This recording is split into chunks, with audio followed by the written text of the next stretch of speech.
पुदीना बोल जल्दी। पुदीना। ले लो पुदीना।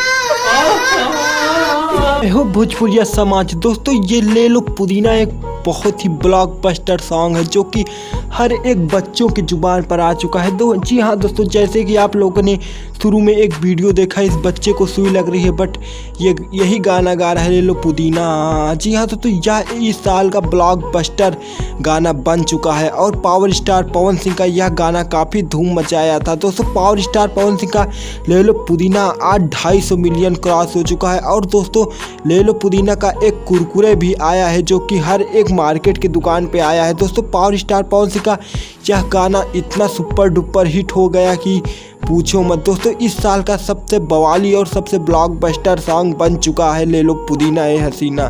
जी हाँ दोस्तों, पावर स्टार पवन सिंह का यह ब्लॉकबस्टर सॉन्ग आया था तभी मार्केट में काफ़ी छा गया था। दोस्तों पावर स्टार पवन सिंह के एक से बढ़कर एक वीडियो सॉन्ग आते हैं और मार्केट में काफ़ी धूम मचाते हैं। और पावर स्टार से जुड़ी सभी न्यूज़ जानने के लिए हमारे चैनल को सब्सक्राइब कर लें, क्योंकि हम अपने चैनल पर सिर्फ ट्रेंडिंग सबसे पहले आपको देते हैं। मिलते हैं नेक्स्ट वीडियो में।